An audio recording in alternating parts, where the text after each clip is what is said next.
All right, ladies and gentlemen, boys and girls, good morning. We're back. Where have we been?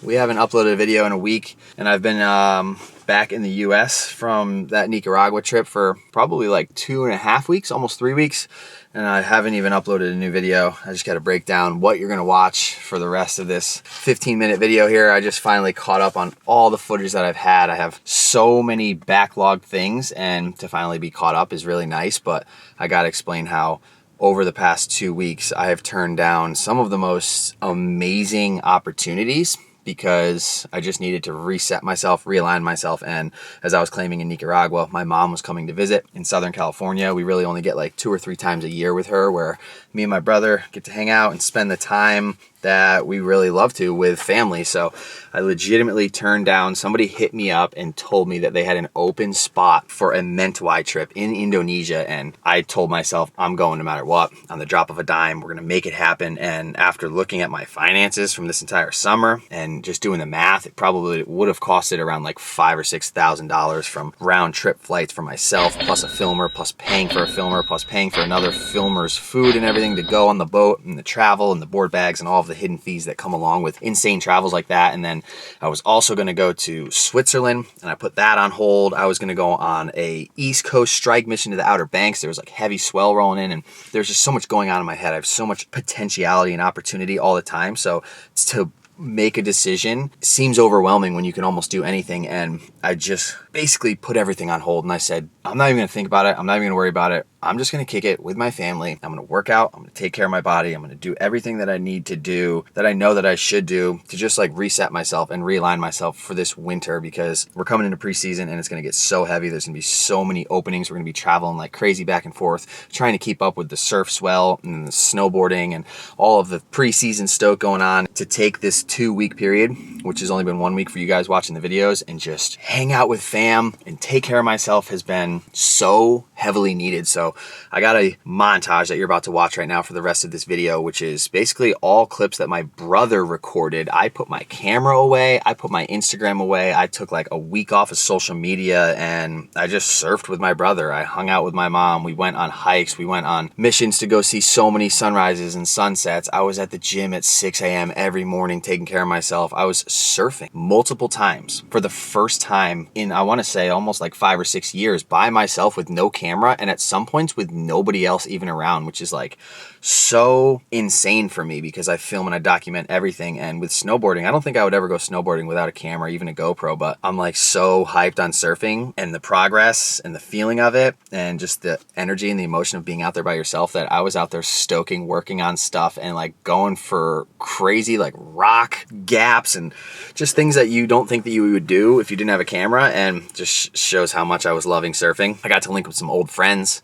We got to kind of celebrate my birthday, which isn't till October 20th, but my mom was here, so we celebrated that. We went down to Mexico and we celebrated my older brother Ryan. We celebrated his 40th birthday. Then we went to Nagle Point and we celebrated his 11th year of passing. So we got a lot of good family time in. We went to Catalina and we just went absolutely nuts on the island with the fam. We went to the beach almost every single day, and I almost got my flat ground backflips back. I have just been, like I said, training super hard in the gym every day and surfing and just running and just trying to take care of myself while I have all this extra time. I fixed the Forerunner. The Forerunner had an insane short in the back, and I found these wires and somehow electric taped them all up. I had to get a new alternator and a new battery, but I fixed the wiring harness issue that was shorting out my vehicle.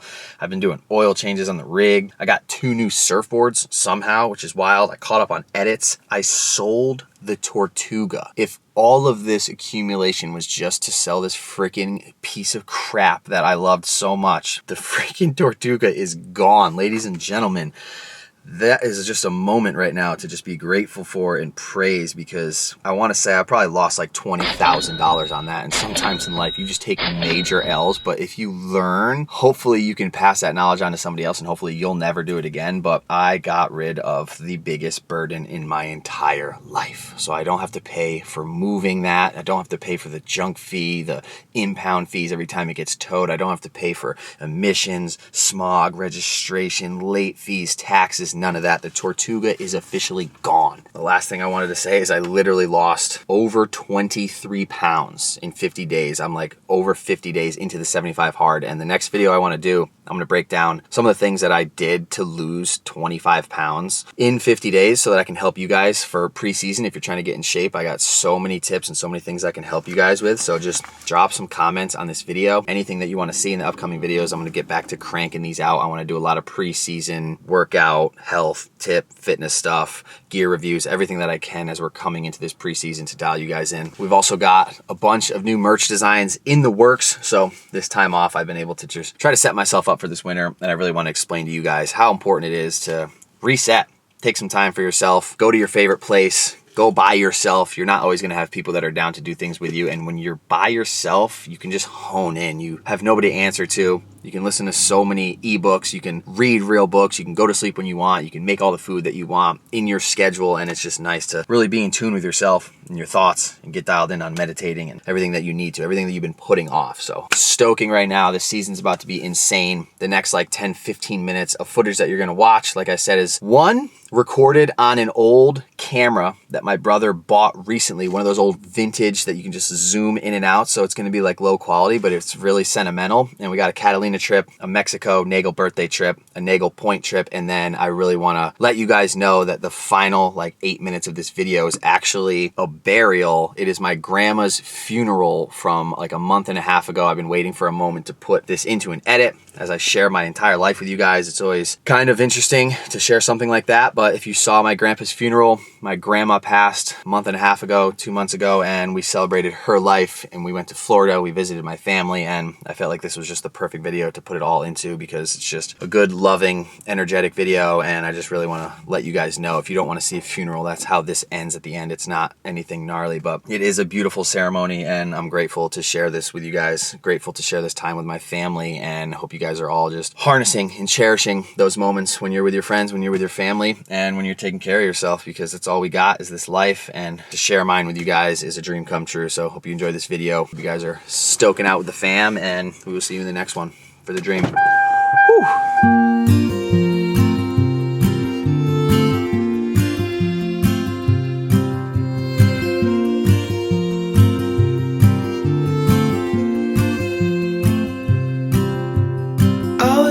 Looking for the treasure in the dark, not the trees and people in the middle of the park, but the treasures buried beneath years and years of time. He put his hand in my hand and he told me, son, when they all come looking for you, where you gonna run? Your heart's wired up to the eyes in your head, they're flashing bright. Be careful what you wish for when you're young. Seat up. Be careful what you wish for when you're young.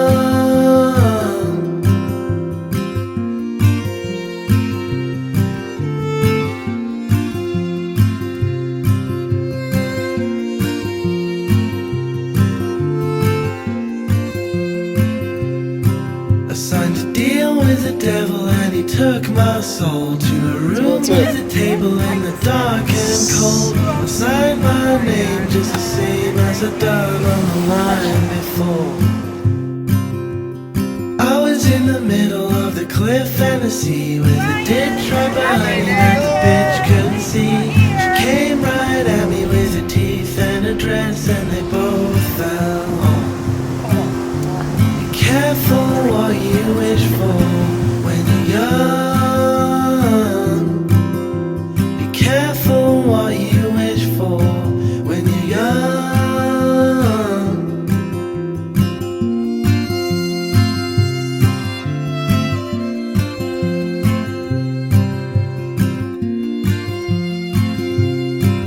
See what this looks like. Cut 2. Does that take single shots? No. Use Cool. final product. Alright. That's enough. 2 days?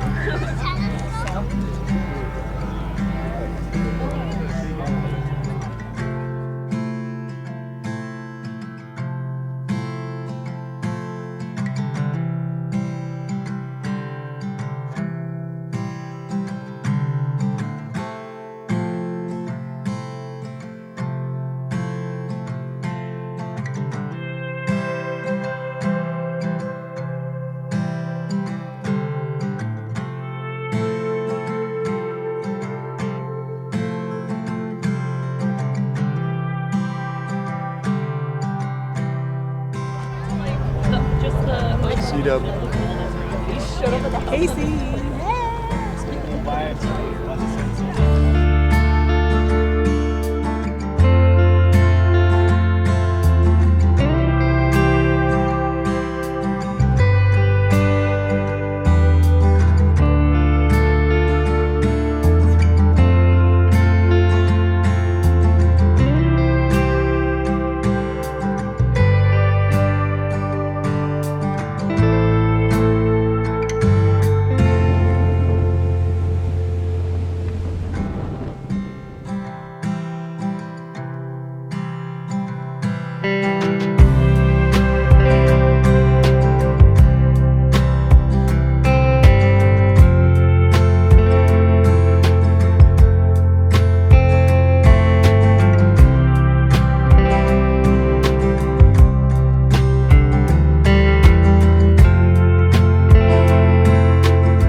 For those of you who don't know, Prairie Creek Conservation Cemetery is 93 acres of protected land that will forever remain that way because of people making this choice. In just a moment, we're going to be processing up to the site.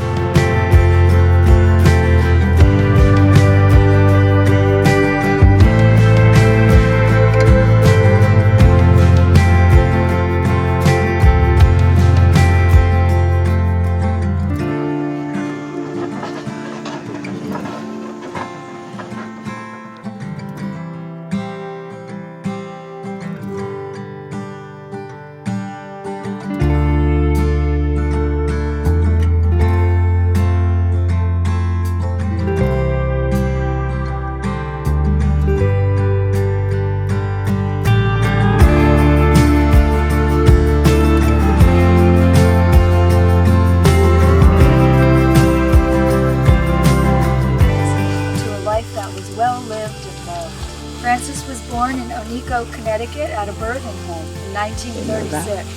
She was the last born child in a family of 10. Frances was married to Harry Willax. They met in the early 40s and were childhood sweethearts where they met in Canterbury, Connecticut. They re-met again at the age of 16 and dated 3 years, writing love letters every day to each other at the age of 18. They married in 1955 and lived in Canterbury, Connecticut, where Michael was their firstborn child. Together, Harry and Fran enjoyed several grandchildren: Brittany, Leanna, Destiny, Dana, Casey, Ryan, and Roxanne, along with several great-grandchildren. She never held a grudge, but always sought to bring out the best in her family and in her life. She held no grudges, and if she saw a need and she could help, she did. And I didn't have a place to go, and she took me in and loved me and taught me what love and faith is all about. She loved her family. Family was her thing. She loved her grandsons, all her grandchildren. She's going to be greatly missed. And it feels really odd to be living on a planet where the two people who gave me life are gone. And that's just the way life is. So, if anybody wants to say anything. Well, like I said about Harry, how he was a great grandfather, these guys couldn't have asked for a better grandmother. She babysat when they were little for me. Oh my gosh, she saved my life through all that. And just loved them to death, and still did. You think about like who you envision as a grandma. She was just like the definition of it, you know. She was just always so kind to us, so good to us. She knew how to give us shit when we needed it. Yeah. I appreciate that so much. She was my last grandparent. Kind of tough, you know. Yeah, she'd always sit on the couch in the evening. Surfing She'd watch and Casey's him with the videos. wedding. She'd watch your wedding videos. She would just say, We would always try to get him to take us to Chuck E. Cheese. I asked Grandpa, and he said no. And then I went and asked Grandma, and she said yes. And I got in a lot of trouble pulling that one. This other fond memory I have is we're driving through Colchester. I just had to poop so bad in the car. And we were caught at a red light. I just remember going, "Get out of the way, my little boy's gotta take a poop." And she pulls off the road and just goes up the breakdown lane and cut through the gas station and took the right because we had to go right on the red, and she cut through the gas station and went around the whole thing, and I was like, that's such a grandma move. Grandma got her warning ticket doing 55 and a 35 without her purse, without a license, without an ID. It runs in the family. Grandma at 87 doing 55 and 35. Harry and Frances have been always such a wonderful people. Very compassionate, very thoughtful of others. She always had patience. She always had the way around her to handle Harry and handle everyone. She will be missed very much, both of them. So the first person she called for was Michael. And when she saw Michael, she knew it was time to go after she saw Michael. the only thing that came out of her mouth was, "Thank you, and I love you."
I know, nice and tight. Giving you tips right now. Do it. Don't forget the corners. If you're gonna do it right, or don't do it at all.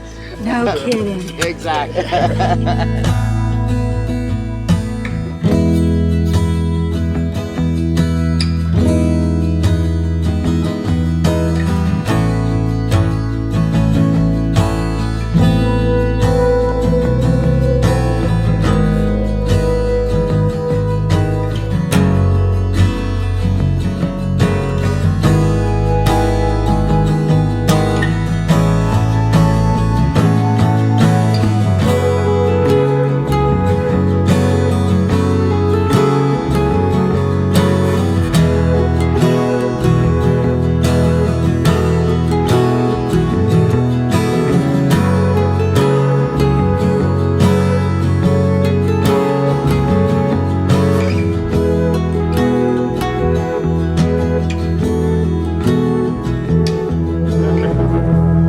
All right, everybody.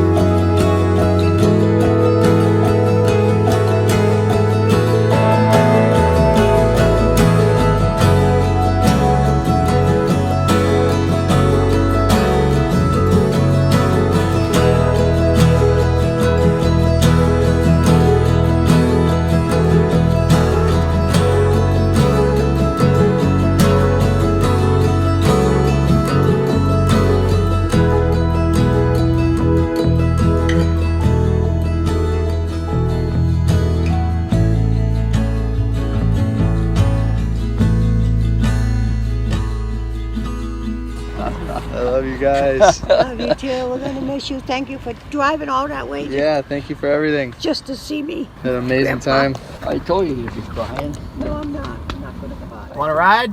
Yeah, I want to ride. Where are you taking me? California? California. Yeah, always give. Givers end up receiving, huh? Yeah, it's the best thing. Best thing. Give with love. Give I with got love. lots of them.